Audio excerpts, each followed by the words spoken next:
જય માતાજી ને જય દ્વારકાધીશ મિત્રો. તો જો આજના આપણે બ્લોગની શરૂઆત આપણે કારખાને કરી નાખી છે. તો આપણે આજે થેલીમાં કઈ રીતના પ્રિન્ટિંગ થાય અને કઈ રીતના કટિંગ થાય ને એ તમને આજે બતાવવાનો છું. તો મશીન તમે જોજો આજે. તો જો આપણે આ બધા રોલ પડ્યા છે. જો આ પ્રિન્ટિંગ રોલ કહેવાય. આમાં જો આ મશીન છે પ્રિન્ટ કરવા માટેનું. જો આપણે એમાં પ્લેન રોલ આ બાજુથી ચડાવવાનો હોય, ઓલી બાજુ આગળ જતા પ્રિન્ટિંગ થઈને નીકળે આપણે. જો આ મશીનની અંદર આમાં કલરના પાર્ટ આવે, 6 પાર્ટ આવે. તમે એમાં કલર નાખી શકો, તમારે નાખવો હોય.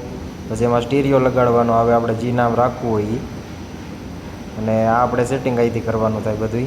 પછી આપણે આગળ જઈએ એટલે જો આ બાજુની સાઈડમાં આપણે પ્રિન્ટિંગ થઈને નીકળે રોલમાં.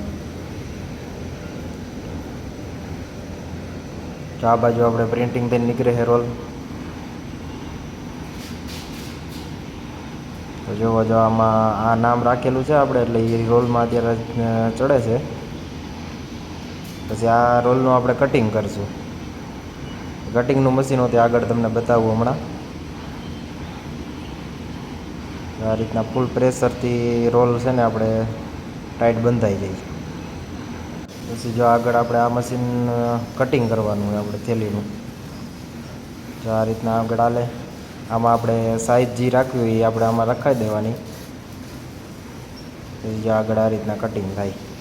જો આ એક જણો બેઠો હોય, જો આ કટિંગ થઈને આવે.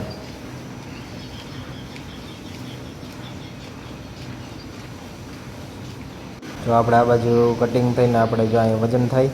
વજન થઈને પછી જો આ 10-10 કિલોની આપણે બાંધી બધાય. પછી જેને જેટલી જોતી હોય એ પ્રમાણે મળી જાય. આમાંથી બધી અલગ અલગ હોય, નામવાળી ને પ્લેન હોય હોતી.